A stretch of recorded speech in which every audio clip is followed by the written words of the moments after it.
For the McLaren Formula One team, speed is everything. When every second counts, there's no time to dig through data. Dropbox Dash finds what you need fast across all your work apps, so you can focus on what matters. Less busy work, more breakthroughs. High-performing teams rely on high-performing tools like Dropbox Dash. Learn more at dropbox.com/McLaren F1. This podcast is supported by Progressive, a leader in RV insurance. RVs are for sharing adventures with family, friends, and even your pets. So if you bring your cats and dogs along for the ride, you'll want Progressive RV insurance. They protect your cats and dogs like family by offering up to $1,000 in optional coverage for vet bills in case of an RV accident, making it a great companion for the responsible pet owner who loves to travel. See Progressive's other benefits and more when you quote RV insurance at Progressive.com today. Progressive Casualty Insurance Company and Affiliates. Pet injuries and additional coverage and subject to policy terms. I'm Cyndi Lauper. My psoriasis was all over, even on my scalp, which may mean 4 times the risk for psoriatic arthritis.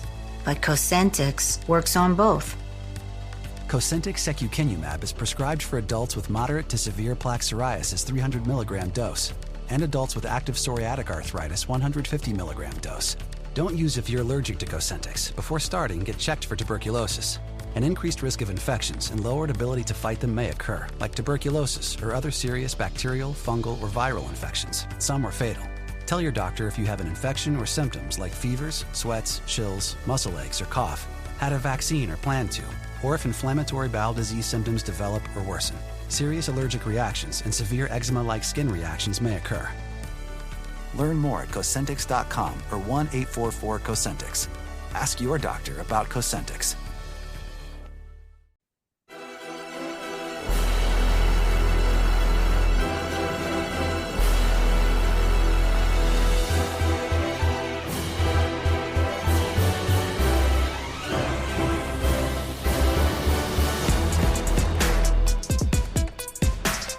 American soccer fans, welcome to episode 157 of the USA Soccer Cast. We're bringing you everything about the U.S. national teams, the players, the leagues, and everything else that impacts the game of soccer in these United States. I'm Donald Wine, and we are back. It's been an incredibly busy summer, from the Gold Cup to the Club World Cup. We have the U.S. national team, we have the U.S. women's national team, and now we're inside a year before the biggest sporting event in the entire world heads to our shores, the 2026 World Cup.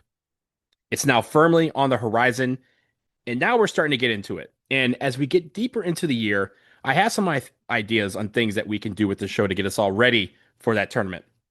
And off top, if you have any topics you want to hear, anything you want discussed as we move forward, let me know. USASoccercast@gmail.com or on Blue Sky or Twitter at USA Soccercast. Okay. It's been a while. We're back, and I have a treat for you today. We were able to get a few minutes with U.S. men's national team legend Landon Donovan. He is in East LA promoting his work with Real Madrid and Abbott for the trip of a lifetime, but also to give kids access and opportunity to receive training from Real Madrid coaches, which any of you that know me know I'm all about. But we also got to ask him some questions about the U.S. men's national team currently and what they face as the World Cup approaches, and also what kind of legacy he hopes the World Cup will create once it's all finished up this time next year. So we're going to get into it. Without further ado, the interview I had with one of the greatest American soccer talents ever, Landon Donovan. First off, I want to, just start with, the U.S. national team in the upcoming World Cup. We'll put that aside for a second. I want to talk about the Abbott Dream Team. Tell us about the work you're doing with that, and it seems like it's tying into maybe a Real Madrid camp of some sort. Yeah, so Real Madrid and Abbott partnered to give these kids an opportunity all throughout the country to have a trip of a lifetime, a dream trip. And for me, to be honest, it's more than that. It's an opportunity to show yourself. This country, Donald, is still really fractured in how we find talent, and probably more importantly, don't find talent. And so this is an opportunity for these kids to learn about soccer from a global soccer leader and brand in Real Madrid, and then learn about nutrition and taking care of yourself in a global health leader like Abbott. So they have a unique opportunity.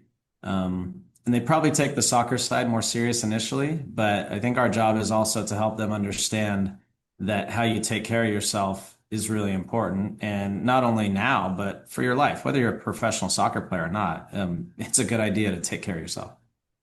And I think also the exposure, right? The opportunity, the access to something that I know you've talked about, you've been Correct. outspoken and increasing that. How does that help maybe create more opportunities for kids? Look, so I grew up in Southern California. We're in East LA right now, Cal State, LA. I spoke to this young man named John. He's 18, and he said, I didn't have the opportunity growing up to play club soccer because we couldn't afford it. And it kind of, I understand that, and I sort of intellectually knew that, but to hear someone say it, it really hits you. And I was the same way. I grew up very poor.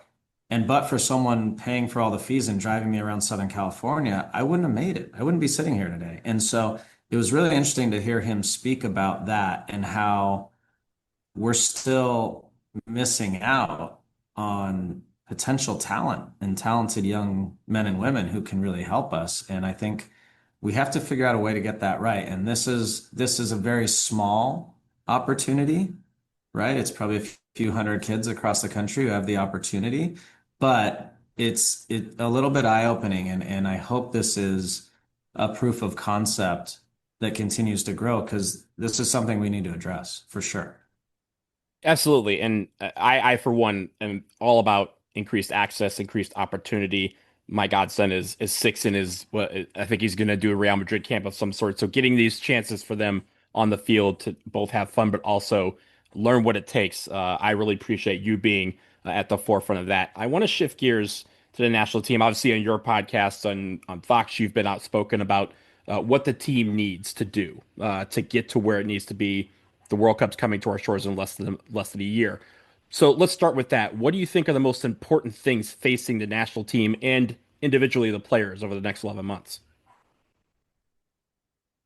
Let me share a story with you. So when I went to Everton in 2010, I was walking the hallways. It was the first week I was there. And one of the former players, who was one of the youth coaches there, he pulled me aside and he said, Landon, welcome to Everton. I said, thank you. And he said, I want to tell you something. He said, if you never complete a pass, never score a goal, never have an assist, never have one good touch on the ball, but you run as hard as you can and you try and you work and you represent Evertonians, he said, those people out there outside in the stadium will love you forever. And it really hit me. And I get goosebumps talking about it because I took it to heart. And when I think about our national team, and it's partially a generational challenge I think we have, but when I think about our national team, when they go out on the field next summer in LA twice and in Seattle, and then hopefully beyond that, if they do just that, nothing else, just that minimal effort, people will love them and be proud of them. And the Gold Cup this summer was a great example of that. It wasn't like spectacular soccer all over the place. There were some fantastic moments, but people were watching a group of guys who really genuinely cared deeply about what they were doing and representing their country. And so I think that should be a minimum anytime you play for a living, but especially when you play for your national team. So if our team does that, I think we can be proud. It doesn't matter how far you go or what you do. As long as you do that, Americans will be very proud of us. I know that was ever present in a lot of the teams that you played for at World Cups, but going back to your first one, 2002, you and I are the same age. I remember that deeply. Getting up at 2, 3 in the morning to watch that team play. You make the quarterfinal run. It's the deepest run the U.S. team has made on the men's side since 1930. What quality or trait will you take from that team and give to the 2026 team if you could to help them make a similar run? Yeah, the look, talent is it's almost a subjective word, right? Because I hear the word talent and most talented team we've ever had now. And I hear that thrown around a lot. And guys are playing at the biggest clubs and whatever. We had guys who were talented in different ways, talented in their mentality, talented in their understanding of how to win, talented in understanding what it took to be successful in every part of the game. But probably most of all, Don, is that they had um, most of the guys were desperate to play for whatever reason. A lot of it was financial, right? Guys were making 100 grand with their club team, and so making an extra 5 or 6 grand to win a game with the national team was a real thing, right? And that's gone now. Our guys don't have that, and that's good because the sport has evolved. Sometimes it was just trying to get your next contract. Sometimes it was just a source of pride, just pure pride. And some of the guys, they were just really competitive and just really wanted to win. So whatever that is, we need to find that. Our players now need to find that because that group of players, you did not play at the same clubs and the level of clubs that players play at now, but that 2002 team went further than any team has ever gone in the modern era. So there was something about that that I think we can all learn from. Couple questions before we get you out of here, kind of in the road to the World Cup. Obviously, the United States is going to be playing a bunch of friendlies leading up to it. But do you think, does it matter what kind of teams, what types of teams that are playing? I know there's all these debates about what type of teams the United States should be playing, whether it be a particular style, whether it be from a particular confederation. Do you think that matters, or do you think it's just about getting the reps? Both, but I want people to understand how challenging it is. There's a guy named Tom King, maybe the most Tom King's great. Yeah. underappreciated human beings at US Soccer. It is so difficult to schedule games, period, and then to get the type of games you want is very challenging. And you have to remember, as we go through the rest of this year and into next year, there will be teams that have qualified and no longer need to worry about qualifying. So your pool will open up and expand. But for the time being, almost every team in the world is still in qualifying. And so during those FIFA breaks, all those teams are playing meaningful games. We can't play friendlies again. We have no choice. So I think Tom King and US Soccer have done honestly a phenomenal job to get some of the opponents that we've gotten so far. As far as, does the type of team matter? Well, we don't know who we're going to play in the World Cup yet. So ideally, you get a stylistically similar team, but we won't know that till December. So the friendlies in next year will be more indicative of probably of the types of teams we will see in the World Cup. But we just need good competitive games. The reality is, however, is none of the friendlies are going to compare to what just happened this summer with the Gold Cup. There's nothing similar. When you play games that really mean something with teams like El Salvador, like Mexico, like Costa Rica, playing in front of big crowds that are pro El Salvadorian or Costa Rican or Mexican, there's no substitute for that. And so that felt like a little bit of a wasted opportunity, although on the same hand, a lot of those guys took full advantage of it. And I think we're going to see a lot of those guys on the World Cup roster. So sometimes you don't know, was it a good thing? Was it a bad thing? Who knows? But hopefully it ended up being a good thing. Last question I have for you. One of the lasting legacies from the 1994 World Cup was the creation of Major League Soccer, and that has endured us in its 30th season, as you know. Looking at the landscape now is obviously much different. We're more invested in soccer. We have more of a knowledge about the game as a country. What do you think would be the lasting legacy in your mind that we can create from the 2026 World Cup? Great question. There's two things I would like to see, and it's never gonna be as impactful, I don't think, as 94 because we got a professional league out of it, which, I mean, I don't know, you can't compare to that, right? You can't replicate that. So there's a few things I would love to see. One is I would love for us to take advantage of it from, and I'm talking about Major League Soccer right now, take advantage of it from how the league is able to acquire players. And right now, there are, in my opinion, way too many restraints on clubs as to how they can bring players in. Clubs are now very mature. They have really smart people working, really smart owners who are dedicated and care and want to spend money however they want to spend the money. If you want to put a limit on it to make sure the league doesn't go crazy, that's fine. But they are at a point now, and I've spoken to many owners where they say, take the handcuffs off, let me spend the money the way I want. That way we can continue to build the league and develop the league. One of the things, Donald, that's been an unintended consequence of the way all the spending rules have been put into Major League Soccer is American players are hurting. The American players are suffering, and we're not developing enough American players. Not enough American players are playing regularly. Not enough young players are getting opportunities, because if you're a club and you can bring in a relatively proven 20-year-old from Ecuador who's played 150 games at the first team level versus an 18-year-old you don't know who's American, you're going to spend the money on the Ecuadorian and take your chances with that. And that's what clubs have decided to do. And that's just the market speaking. So we need to change that mechanism. The second thing is, and it's relevant to what I was doing here today, is our youth development system in this country is a mess, complete mess. And I don't know how it ties into the World Cup, but there has to be a way where we can take this momentum and change youth soccer in our country. I'm out here today with the Real Madrid Abbott event today, trying to understand why these kinds of kids are not getting more opportunities to play. Some of the kids, and I said to them, are just technically watching them are more talented than guys I played with as pros. And I can't fathom why those kind of kids have to come here to get an opportunity because they couldn't play on a club team. So I think there's massive opportunity to grow. We've done a great job in this country building this sport, but there's still a long way to go.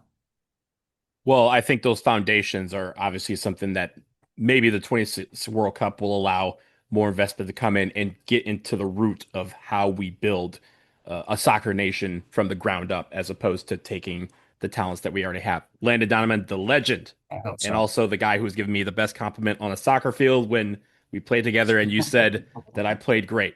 I'm taking that. I retired. So I appreciate you. And hopefully we'll get you back on a little bit down the road as we get closer to the World Cup. Thanks, Donald.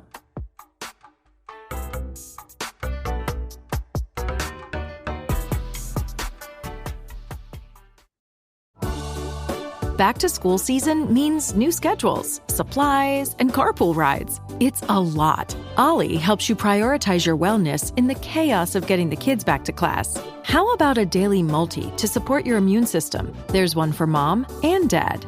Need something to help you keep your cool when nothing goes as planned? Grab Goodbye Stress. Looking for digestive and immune system support? Probiotic Mango does both. And when it feels impossible to shut it all down, Ollie Sleep helps you get the rest you deserve. Choose the #1 gummy supplement brand this school year. Shop at ollie.com or retailers nationwide. These statements have not been evaluated by the Food and Drug Administration. This product is not intended to diagnose, treat, cure, or prevent any disease. Choice Hotels gets you more for your money so you can maximize any road trip. Like with the road trippers we see here in their natural habitat, the breakfast area at a Comfort Inn. Here's a dad teaching his son how to make waffles, fluffy golden waffles. There's a mom making sure her daughter eats some fruit to avoid the "I'm hungry" from the back seat. And a sibling standoff over the last muffin. This is the cycle of vacation maximizationing in all its glory. Check into more. Book direct at choicehotels.com. Hey everyone, are you looking for the latest gear for your U.S. national teams, Major League Soccer, the NWSL, or any other team in the world of soccer? The USA SoccerCast has affiliate partnerships that are ready to help you out. Head to linktree.com/USA SoccerCast, where we have links to Homage, Fanatics, the MLS store, and Breaking Team. You can get the jersey, shirt, hat, or accessory you're looking for to support your team, while also saving some money and helping this show in the process. Again, linktree.com/USA SoccerCast. Click on the links and get your gear. And we thank you as always for your support of the show.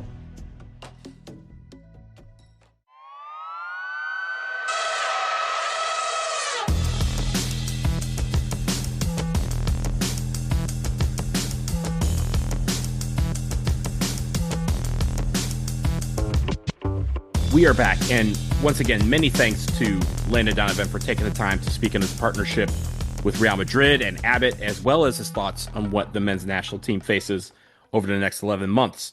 And I took note of some of the things he said in our conversation about the national team, and I want to discuss some of those comments that he made.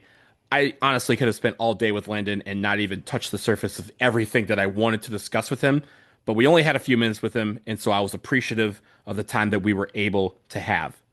The first thing that struck me were his comments on the men's national team playing with that passion, guys playing for pride that is required. He mentioned the 2002 team, that World Cup team that went to the quarterfinals and honestly should have at least gone to the semifinal, maybe even the final. I could be dreaming there, but y'all saw what happened. And he noted that these guys were essentially, he was alluding to it, that they played like the rent was due. They played like their next check was coming from how they played. They played with desperation. And I agree with him that passion should carry from generation to generation, from team to team. And the fact that passion, pride, the way you play, playing with tenacity, that's something that can be put in any carry-on, packed in any suitcase, and should be present in everything that this national team does. But he mentioned correctly that we did see some of that in the Gold Cup. We saw guys going for it. We saw guys playing with that passion, and maybe it wasn't able to overcome the talent gap between this particular team that was in the Gold Cup final against Mexico. Mexico was the better team. I hated to say that, but they were the better team in that game, and they ended up winning the Gold Cup. But our team was right there. Our team had the lead and had a chance to pull it out, and they just weren't able to. But they played with that passion. That was what was missing in the months preceding the Gold Cup. This is what a lot of you and I were talking about out there, was that lack of passion, that lack of pride, that lack of tenacity that we expect as the men's national team and as fans. The second thing that he harped on, and again, part of the partnership that he's doing, is the youth development aspect of things, the access. One of the things about the legacy of 2026 and how different it is from 1994, he mentioned that we can't recreate what we built in 1994, which was Major League Soccer.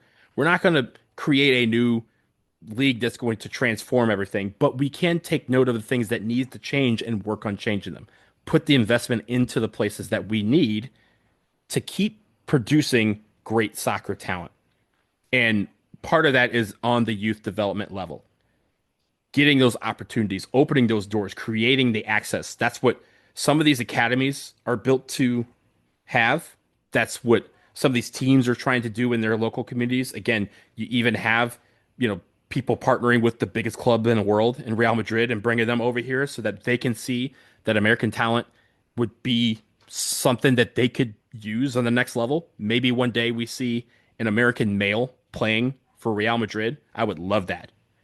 But I think the one thing is that development won't be there if we don't give them that access. If we don't create these opportunities, if the investment's not there by these teams, by partners to create these opportunities in camps, not just in DC where I live, East LA, New York, but in Montana, in Hawaii, in Alaska, in Vermont, where there are still budding communities, but nobody thinks of them. And the next player who could be a great on the men's national team or the women's national team could come from one of those areas. And sometimes they do. We hear the stories and we see some of these. Sofia Huerta's from Idaho. So, we see some of this talent coming from all parts of the country. But how do we capitalize on this grand opportunity that's before us? I think that's where a lot of us have debates about what can come from 2026, from this legacy of this World Cup being on our shores. And I think the one thing is progress, getting to a point where our system is no longer, to put it, as Landon so put it eloquently, a mess. Clean up the mess around it.